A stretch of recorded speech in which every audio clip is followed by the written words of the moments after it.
We're back for more State of Us election coverage. It's raining and windy outside, and we're in our damp studio. But we've been joined by Lynn Ruane, who's going to explain everything. Lynn, thanks for coming in. Thank you. Looking at this election and like what is happening, like one of the narratives, and we've been discussing it, like, is how it's taken by people by surprise. Has it surprised you? Well, I think we've said that for the last few years. Like when we look at referendums, when we look at the amount of young people that are starting to get even in touch with politicians, vote at 16. There's so many engaged young people, and yet we're still saying we're surprised that things are changing. It's kind of like time to move on from the surprise and acknowledge that how things are not acceptable anymore, I suppose, to a very changing society. And I think we need to just get real, not in terms of me. I think I've been waiting for this change for a long time, but definitely in terms of the leading parties, in terms of what they feel their Ireland looks like. And is that what you think has driven this, that there is an appetite among people, and it is across all generations? Like, it's been put down as a youth vote, but it is across generations, as we've seen, that there is an appetite to change how the state engages with them. Completely. Like, I mean, across all generations within Irish society, in some way or another, especially the last 15 years, somebody could sit down and look at how politics has negatively impacted their lives in one way or another. And obviously, massively, the working class have borne most of the brunt of that. And, I think it's taken a while for people to realise over the last while that Fine Gael and Fianna Fáil are not necessarily the answer. But I also think people are engaging much more with the political questions, with the real philosophical questions. So we're no longer just accepting what politicians say to us. We're challenging what they say to us. We're picking holes in what they say to us. We can see when they're gaslighting us, when they're telling us that things are one way, but we can very clearly see with our eyes that that's not accurate. So I think people know now that when, Fine Gael talk about full employment, but yet you go into any of our communities and they can't get enough hours to actually, pay all their bills within a week. So full employment is a myth in terms of what full employment actually looks like in terms of quality employment. So I think people are really starting to be able to engage at a really critical level with policy and with political ideologies, and they're able to actually see when they're not being told the full truth. And that's interesting. Do you think in some ways then that the shift hasn't come, moving in working class areas, it hasn't necessarily come that the movement is from Fianna Fáil and Fine Gael? It's been movement from apathy and thinking that, they're all the same, none of them can do anything for us, to actually believing that there are people who can make a difference. Yeah, and I think we need strong leaders within particular communities that can sometimes bridge those messages between establishment, mainstream politics, or even mainstream media, or what kind of institutionally is going on, and then with people on the ground that have possibly never felt a positive impact of politics. So trying to convince those people that politics affects their lives and that, they can't really change anything if they're not a threat to the status quo. If their vote is not, like, if we're not going to hold people accountable, well, then we're never going to be able to change something. And I think there's a real awakening in terms of people being able to start to make those connections. For a long time now, we've been sold a message of a recovery, and for thousands of us in many communities in rural Ireland, but obviously I'm more familiar with urban centres, is that we haven't felt any recovery. So, you can't tell somebody something is one way when they're experiencing life in a very, very different way. And I think people are so aware of that, and they know that what they're being spun as change and as progressive and as, in terms of social housing, in terms of health, that they know that their daily lives are not feeling any of that. And I think that apathy is changing, and they're going to go, well, I'm going to take some control of this. I mean, over the last few days, I've never had so many of my friends contact me in Killinarden and ask me, right, talk me through this. What does preferences mean? Right. Who gets my vote if I vote 1, 2, 3? These are people that have never, ever voted ever. And they're voting in their 30s and they're going, you know what, I'm not going to sit back anymore. And that gave me, whatever about what happens politically, who, supports who within government, whatever government formation, for me, just looking at the massive turnout, we need to be able to build on that and encourage them that just because they didn't get maybe the full change they wanted to see right now, that we need a few elections of people continuing to see that rise in turnout in local communities. And what changed, do you think, this time to make people engage like that? Well, I think the endless case of homelessness and just never seeing like there's an end in sight in terms of how we address it. Homelessness is impacting so many different generations of people, and it's also impacting very different types of households. So like when I started out working in the homeless sector, it was primarily men, mental health, family breakdowns and addiction. And you're going back 20, 30 years and that would have been the small number of homelessness we had in Ireland. But homelessness now is massively impacting anybody, and even if it doesn't impact you, I think most people in Ireland want people to have a roof over their head, and they can't imagine women rearing their children in hotels and not being able to move their children onto solid foods. Like, you think of the amount of mothers, the amount of people in the country that are going, imagine I couldn't afford my child the safety and security of a home. So I think people are starting to support those big massive social issues that are no longer just niche groups of people that are ending up in homeless, but they see that it's completely across the board and how easily it could be them. I think Irish people have a massive empathy as well, and they realise now, because bad housing policy has led us to not having any public housing in any massive way built in the last 10 years, we're starting to see that that has to be a policy decision. They're policy decisions. And I just don't think people want to really accept that anymore. And do you think that lack of security that so many people feel in their own housing situation, and as you say, witnessing homelessness all around them, the two of them feed into each other, because they think this isn't something abstract. Yeah, it's not separate to me. Yeah. It's not separate to us. I mean, you've tourists staying in Airbnbs in homes, and then you have people that are born and rearing their families and move into this country, are living in hotels and direct provision. And so, like, what is wrong with that system? It's upside down. Do you know what I mean? Like, and people know that. People are intelligent. People have massive empathy, and people want their fellow citizens to be able to progress in life. And did Fine Gael, like, we've talked about this a lot on this show, and I remember even when I interviewed Leo Varadkar a year or so ago, and we talked about children growing up in emergency accommodation, and he's made this correction when people have said that a lot. He did it again more recently on RTE, and he said, well, the average time people spend in emergency accommodation is 6 months. So nobody is growing, or very few are growing up in emergency accommodation. And again, like, this campaign seems to have been defined by that tone deaf approach by Fine Gael. I mean, I look back now, like, in a humorous way, when Leo was running for Taoiseach, and I stood up in the chamber and jokingly said I would almost join Fine Gael just to vote against him, and I can't imagine that Fine Gael are not looking at the two options they had. Whatever about mine and Simon Coveney's politics being different, he's a lot more interactive. When you go and you talk to him about something, it's a two-way engagement.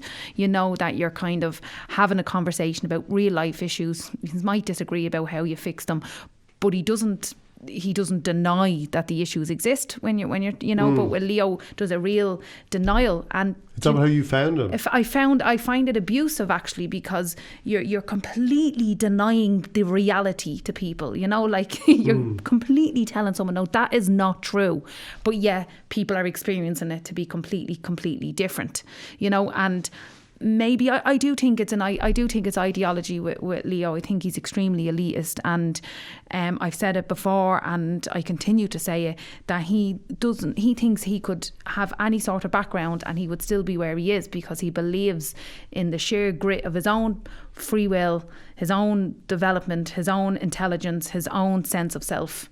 So, you know, he somewhere deep down, if you dug into what he does and doesn't feel about people that end up in emergency accommodation for long periods of time or any time at all, he would somewhere see them as actually, you know, possibly to blame for their own situations. Do you know what I mean? Rather than his policy. Is that really, you would say it's that extreme, rather than he just has a very academic, pragmatic way of looking at it, and he thinks he's just correcting. Like, you think he actually doesn't, he sees it as... I think there's much more underlying beliefs in Leo that are probably tailored. Like, I mean, I think if you got him actually chatting on his own for a long period of time, you would hear exactly what he thought. And you have lots of academics that academically look at homelessness, but they don't deny the reality that even if people are in emergency accommodation for 6 months, but you can also be actually... If you were anyway academic about it, you would also look at the fact that when someone moves out of what we're calling emergency accommodation and they're moving into a HAP scheme, you're still constantly in emergency because you're never secure within that. So you're never at any stage of that process moving into a secure, safe home that you know that on any given day you might not be turfed out because they want to sell the house, or they're selling to a family member, or they want to move back in, or whatever excuse they come up to move people out of homes. Do you know what I mean? So even if a hotel is being deemed as emergency accommodation, if you don't have like a secure tenure for a long period of time, you're basically still living in a state of emergency no matter what. Do you know what I mean? But he doesn't look at that big picture stuff of how that impacts on people's lives. Do you feel more hopeful today? I feel really excited. I think I've always been hopeful. Hopeful is not a word I really like because I always want to see it matched with the change. Do you know what I mean? And I am excited to see how the day unfolds. I'm excited to see how the next few weeks unfold. I think the most important thing to me was, which has been for years, is trying to get people to use their vote. Because at some level, even if Fine Gael and Fianna Fáil were to get back into bed together in this government, if they knew that Jobestown and Killinarden had a higher turnout, they had, like, Killinarden, I think, and I can be corrected, but Killinarden, I think, was like double the turnout than it was. It was 55-60%, and other working class communities are seeing the same. So Fine Gael and Fianna Fáil have to look at that and begin to cater their policy slightly, because they now know that that community will potentially come out even stronger and at a higher turnout the next time. So just using your vote, even if it doesn't go your way, should hopefully at some level affect policy. You know, like if Fianna Fáil and Fine Gael were clever, they would look and say, right, people are not happy with what we're doing, we need to reassess what we're doing. Whether that will happen or not is another thing, but I am extremely hopeful. I think there's some nice surprises in some of the communities, and I suppose it's not something you want to be celebrating when politicians lose I suppose what they would see as their employment. The seat belongs to the country, so I won't say it's their seat. And, you know, you don't want to celebrate that either. But on some level, there are some politicians that have introduced policy that have had massive impact on families, to the point where people have taken their own lives because they can't deal with it. And that's massive violence at the hands of the state. And to see the electorate come back and say, no, we're not going to accept that, and we're not going to accept you not supporting us as the community, like as a community representative that you're supposed to represent. And I think that's coming up in a few of the constituencies. And is that something, because, you know, we're looking at a situation now where Sinn Féin are, you know, power brokers, or whatever, you know, expression people like to use. Well, will they go into government or not? And there's different ways of looking at that from their point of view. But there's equally the suggestion that, again, and, you know, there are legitimate reasons for it. People have brought up, you know, the Paul Quinn murder rightly became an issue that Sinn Féin had to address in this campaign. But do you, like this idea that the younger demographic, although again, as we said, it Sinn Féin support, it's high. They're way ahead of everyone else in the younger demographic, but it's across the board up until 65. That the younger people, whoever they are, don't care about that stuff, or the history. Like, what would your take be on that? I think I would disagree that young people it's not that young people don't care about the history or about that awful violent, horrible end that Paul Quinn seen. And I don't think anybody celebrates any sort of violent history. Historically, if you look back, if you were to be academic about it, war creates states and states create war. And how long are we going to, we are still very early in our development as a country. We're only 100 years old, and it's going to take a long time before we move towards, hopefully, a much more peaceful society that has acknowledged its massive violence past and made some sort of retribution towards healing from that. That won't give the likes of Breach Quinn any solace in terms of what happened to Paul, and rightly so. But I think young people that are voting for Sinn Féin, and this is only an assumption, are also feeling a different type of violence from Fianna Fáil and Fine Gael. So they don't really take well to Fianna Fáil and Fine Gael trying to kind of paint a picture of Sinn Féin around violence, when in the last 10 years, addiction in terms of the chaoticness of drug addiction has just soared. Suicide has soared. People are dying because of their social class and because of austerity. Their services are closed and their family resource centres have closed. The schooling system is falling down in some of the communities. So they are feeling violence from the two main parties. So I suppose they're looking at that and going, well, violence can be administered in many different ways, and it's how you use your power to create policy that's not violent. So I think what they care about right now is the violence ending in terms of their lives, their futures, and the future generations that are coming after us. And if that's something, it's kind of almost important to state this. I feel that, when you wrote about that in your book, you wrote about when we talked to each other before, that sense of where you came from, and then going to Trinity. One of the differences between that sense that death was all around you when you were growing up, and that wasn't the experience for most people in the middle class or when you went to Trinity. And that is something that you have spoken out about. It isn't something you're speaking out about on the day of an election count. It's something that you've always been. But it is something I've always related to, a kind of unfair, unequal society. And I suppose since 2008, 2009, especially in my time as a community worker, I've seen that continued onslaught of communities, and I've seen how people have taken their own lives because they actually they just don't feel like there's any future for them, and that they're just a burden because they've absolutely feel like they've no purpose in life. And we can't flourish as a society if we have large communities all over the country that feel like they have no purposefulness, no usefulness, and that they can't contribute to society, because that's not something that they decided. That's been something that's been inflicted on them by violent policy. And what do you think is the best thing to change that now? What do you think is the best thing for the country and to affect that change? If we were looking at just government formation in terms of how we can bring in more inclusive policy, obviously I would prefer not to have a government with Fianna Fáil and Fine Gael right now. I would obviously like to see change, but I also would not like to see any progressive left independents or Sinn Féin prop up Fianna Fáil or Fine Gael for another few years. But that comes with a caution, because people feel a huge sense of urgency right now to try and help people that are in dire situations right now.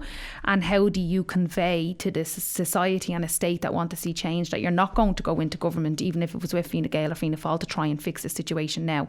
But my fear is that 3 or 4 years down the line, you have independents or you have smaller parties or Sinn Féin compromising to the point where Fianna Fáil or Fine Gael know that them going into government will destroy them for the next general election around if they're not strong enough within that, or they don't have enough power within that power sharing.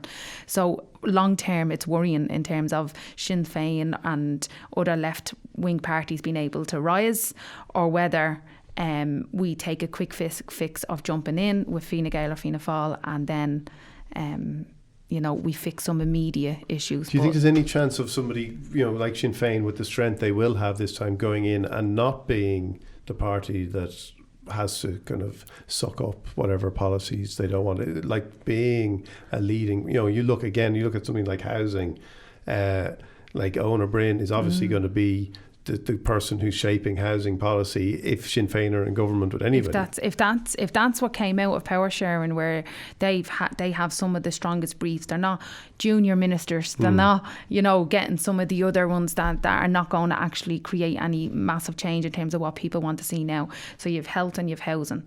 So if Sinn Féin have a slightly larger number and are in with Fianna Fáil, say, or something, you would want to be seeing that Sinn Féin have all the strong positions and also are controlling the purse strings. So are one of those other parties going to agree that Pierce Doherty is the finance minister, or you know what I mean? So I think, yes, there's a possibility that Sinn Féin can be really strong and go in there and not bow down and not compromise and can stay strong on their policies, but they would need to have their key people in the briefs that they're really strong in.